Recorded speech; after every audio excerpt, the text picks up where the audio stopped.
What's up, investors? It's the Russian dude, and it looks like that the Wall Street has issued us a very subtle warning that a very huge period of uncertainty is coming, and basically they started silently liquidating billions of dollars worth of their positions, both long positions and short positions. In today's episode, let's talk about exactly which signs they are giving us, exactly what is happening, and potentially so you will be able to make your own decision how to act on this information. To begin with, yes, if you remember from my previous video, we already talked about that this week is going to be one of the most decisive, one of the most important weeks for the stock market in 2024. The main reason for this, number one, is that there are earnings reports coming from big tech companies, Apple, Amazon, Nvidia, Microsoft, and so on. And reason number two is because this week the Federal Reserve will also release their decision, or at least give us hints what they're going to do with the interest rates in the near future, whether there are going to be cuts and when to expect them. All of this information can significantly impact the markets. The big tech earnings reports already started last week, with the worst one coming from Tesla, since it lost approximately 12% in a single day, and well, the most recent devastating report of those companies came to us from Nvidia. Well, the report itself, it might not have been that ultra extremely bad, but the fact is the fact. The company lost 7% of its value in a single day. These are the companies collectively, these top 10 companies. They do represent approximately 25-30% of the entire S&P 500 index, so yes, without a doubt, they can dictate the future direction either up or down for the index itself.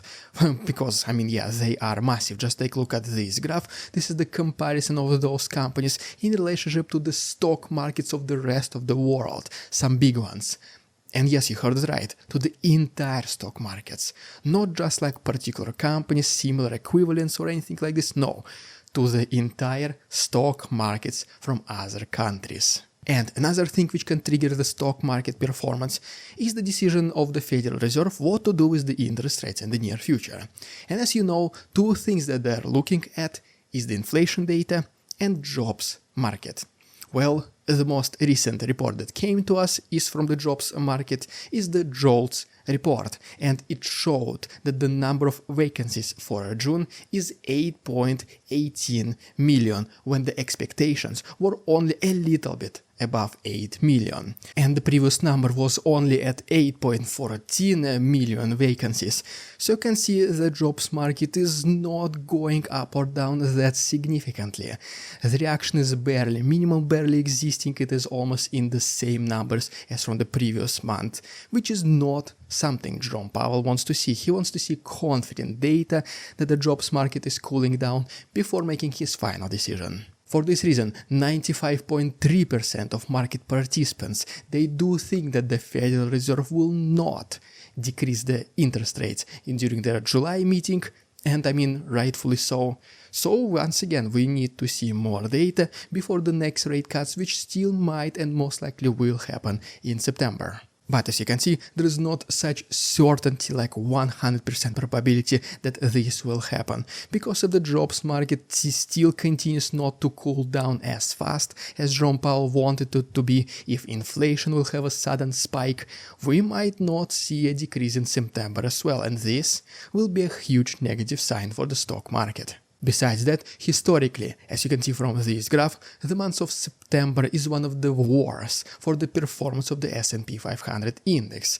So if we do get some bad news, this negative performance can only be amplified. And as a result of this, according to the Wall Street, specifically to the Citi research, during only last 2 weeks, a lot of market participants, primarily institutional investors and other major financial organizations, they reduced the percentage of their asset allocations into the stock market, which both includes long and short positions. They do see that there is a period of huge uncertainty coming in the near future.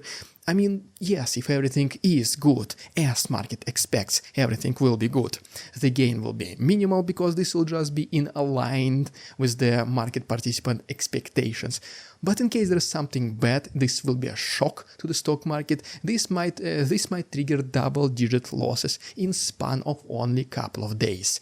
So basically what institutional investors are doing, they're not willing to risk additional 1 or 2% of growth in favor of potentially losing 10-15% of their existing portfolios. So guys, please let me know down below in the comments what do you think about the near future of the stock market, and as always, thank you so much for watching, and like this video, subscribe to my channel if this was interesting, informative for both, and see you tomorrow.